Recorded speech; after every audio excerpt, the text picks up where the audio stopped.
السلام علیکم پیارے اسلامی بہن بھائیوں، آج کا ہمارا موضوع ہے قبر کے پہلے 24 گھنٹے کیا ہوتا ہے۔ دو چیزوں میں حد، رکاوٹ اور پردے کو برزخ کہا جاتا ہے۔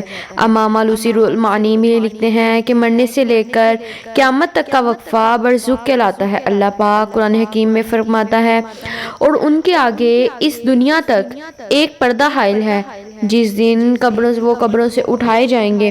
سورۃ المؤمنون، یعنی قبروں سے تو روز قیامت ہی اٹھایا جائے گا، اس لیے مرنے کے بعد سے قیامت تک کا زمانہ عالم برزخ کہلاتا ہے۔ ناظرین گرامی، ہماری زندگی 3 ادوار پر مشتمل ہے: حیات دنیاوی، حیات برزخی، حیات اخروی۔ اب جیسے ہی بندہ فوت ہوتا ہے تو اس کی قبر کی زندگی شروع ہو جاتی ہے۔ یہاں آپ کو بتاتے چلیں کہ عذاب قبر سے مراد عالم برزخ کی زندگی کا عذاب ہے۔ اسے عذاب قبر کہنے کی وجہ یہ ہے کہ مردوں کو قبروں میں دفنایا جاتا ہے، ورنہ ہر میت قبر میں دفن ہو یا نہ ہو، جب بھی اللہ اسے عذاب دینا چاہے گا ضرور پہنچائے گا۔ قبر میں عذاب کے بارے میں علماء کرام کی 3 آراء ہیں۔ نمبر 1، عذاب قبر صرف روح کو ہوتا ہے۔ نمبر 2، عذاب قبر صرف جسم کو ہوتا ہے۔ تیسری، عذاب قبر جسم اور روح دونوں کو ہوتا ہے۔ تیسری رائے صحیح تر ہے۔ قبر کی زندگی میں عذاب یا نعمتیں جسم اور روح دونوں کو ملتی ہیں۔ روح کے ساتھ جسم کو بھی عذاب و ثواب اس لیے ہوتا ہے کہ روح اور جسم کے درمیان ایک معنوی تعلق ہے۔ اس تعلق کے سبب روح پر وارد ہونے والی کیفیات جسم بھی محسوس کرتا ہے۔ عذاب و ثواب قبر کے لیے بدن کا سلامت ہونا ضروری نہیں ہے۔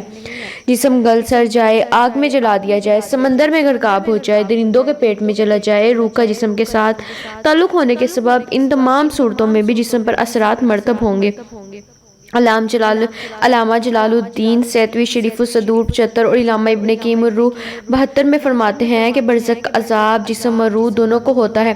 قرآن مجید نے فرعونیوں کے عذاب قبر یعنی عالم برزخ کے عذاب کا تذکرہ کرتے ہوئے فرمایا ہے، پھر اللہ نے اسے ان لوگوں کی برائیوں سے بچا لیا جن کی وہ تدبیر کر رہے تھے، اور آل فرعون کو برے عذاب نے گھیر لیا۔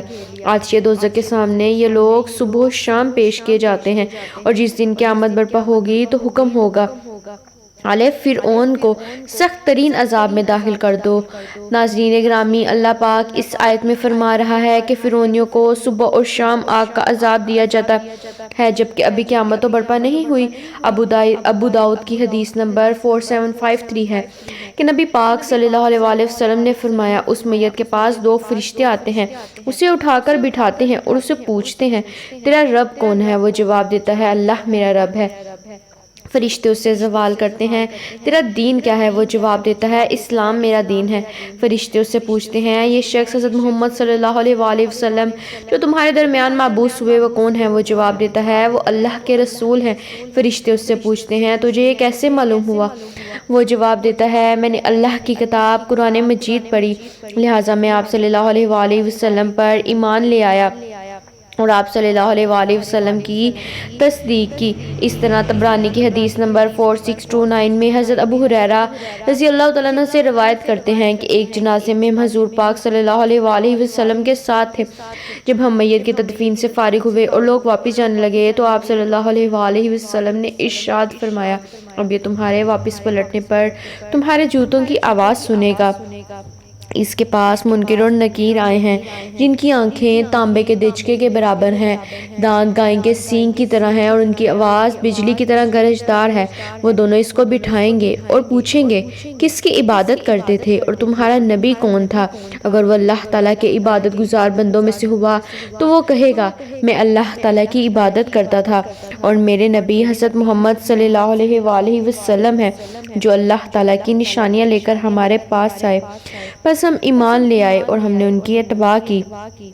بس اللہ تعالیٰ کا یہ فرمان اسی بارے میں ہے، اللہ تعالیٰ ایمان والوں کو اس مضبوط بات کی برکت سے دنیوی زندگی میں ثابت قدم رکھتا ہے اور آخرت میں بھی اسے کہا جائے گا تو یقین کے ساتھ اس بات پر زندہ رہا اور اسی پر تمہاری موت ہوئی اور اسی پر تم روز قیامت اٹھائے جاؤ گے، اور اسی لیے جنت کی طرف ایک دروازہ کھول دیا جاتا ہے اور اس کی قبر کو کشادہ کر دیا جاتا ہے۔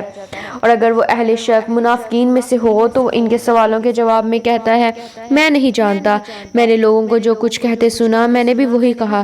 اس سے کہا جائے گا تو شک پر زندہ رہا، اس پر تمہاری موت ہوئی اور اسی پر روز قیامت تمہیں اٹھایا جائے گا، پھر اس کے لیے دوزخ کی طرف سے ایک دروازہ کھول دیا جاتا ہے، اس پر ایسے بچھو اور سانپ مسلط کر دیے جاتے ہیں کہ اگر ان میں سے کوئی ایک بھی زمین میں پھونک مار دے تو زمین کے تمام نباتات جل کر راکھ ہو جائیں۔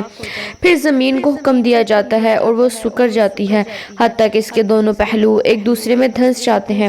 صحیح مسلم کی حدیث نمبر 2867 میں حضرت زید بن ثابت رضی اللہ تعالیٰ عنہ سے روایت ہے، وہ کہتے ہیں کہ ہم نبی اکرم صلی اللہ علیہ وآلہ وسلم کے ساتھ بنو نجار کے ایک باغ میں تھے۔ آپ اپنے کھچر پر سوار تھے کہ اچانک کھچر بتکنے لگا، قریب تھا کہ وہ آپ کو نیچے گرا دے۔ ہمیں وہاں کچھ قبریں نظر آئیں۔ آپ نے پوچھا، ان قبروں والوں کو تم میں سے کوئی جانتا ہے؟ تو ہم میں سے ایک شخص نے عرض کیا، اللہ کے رسول، میں جانتا ہوں۔ آپ نے پوچھا، بتاؤ یہ کب فوت ہوئے تھے؟ اس نے کہا کہ شرک کی حالت میں ہی مر گئے تھے۔ تو آپ نے فرمایا، بے شک یہ لوگ اپنی قبروں میں آزمائے جا رہے ہیں۔ مجھے یہ ڈر نہ ہوتا کہ تم مردوں کو دفنانا چھوڑ دو گے تو میں اللہ تعالیٰ سے دعا کرتا کہ وہ تمہیں قبر کے عذاب کو سنا دے جو میں سنتا ہوں۔ لہٰذا میرے بھائیوں، ہمیں قبر کے عذاب سے بچنے کی فکر کرنی چاہیے۔ حضرت برا بن عازب رضی اللہ عنہ سے روایت ہے، وہ کہتے ہیں کہ ہم رسول اللہ صلی اللہ علیہ وآلہ وسلم کے ساتھ ایک جنازے میں تھے۔ آپ قبر کے کنارے بیٹھے رو رہے تھے، یہاں تک کہ آپ کے آنسوؤں سے سامنے کی مٹی تر ہو گئی۔ پھر آپ نے فرمایا، اے میرے بھائیوں، اس طرح کے دن کے لیے تم بھی تیاری کر لو۔ حضرت علی سے مروی ہے کہ حضور پاک صلی اللہ علیہ وآلہ وسلم نے فرمایا کہ انسان کی سب سے مشکل ترین رات قبر کی پہلی رات ہوتی ہے۔ اگر بندے کو قبر میں نہ دفنایا جائے گا اور اس کو باہر ہی جلا دیا جائے گا یا ویسے ہی پڑا رہنا دیا گیا ہوگا اور اس کو جہاں بھی جلایا گیا تو اس کے نام اعمال کا حساب وہاں ہی ہوگا اور آسمانوں کی طرف بھیجا جائے گا۔ جب ان کو آسمانوں کی طرف بھیجا جائے گا تو اس سے سوال کیے جائیں گے، تو کون ہے، کہاں سے آیا ہے؟ اس کو آسمان کے دروازوں سے داخل نہیں ہونے دیا جائے گا۔ قرآن پاک کی سورۃ الاعراف کی آیت نمبر 40 میں اللہ تعالیٰ کا ارشاد ہے، جس میں اللہ تعالیٰ نے فرمایا کہ جس نے میرے حکم کو جھٹلایا اس کے لیے آسمانوں کے دروازے نہیں کھولے جائیں گے اور نہ ہی ان کو جنت میں داخل کیا جائے گا، اور گناہ گاروں کو ہم ایسے ہی سزا دیا کرتے ہیں۔ حضرت محمد صلی اللہ علیہ وآلہ وسلم کا فرمان عالی شان ہے کہ ہر وقت اپنی موت کو یاد کرتے رہا کرو۔ آج کے دور میں ہم نے نبی پاک صلی اللہ علیہ وآلہ وسلم کے فرمان کو بھلا دیا ہے۔ ہم اس طرح مصروف ہوں کہ ہم مرنا بھول چکے ہیں۔ اللہ تعالیٰ سے دعا ہے کہ اللہ تعالیٰ ہم کو نیک کام کرنے کی توفیق عطا فرمائے۔ آمین یا رب العالمین۔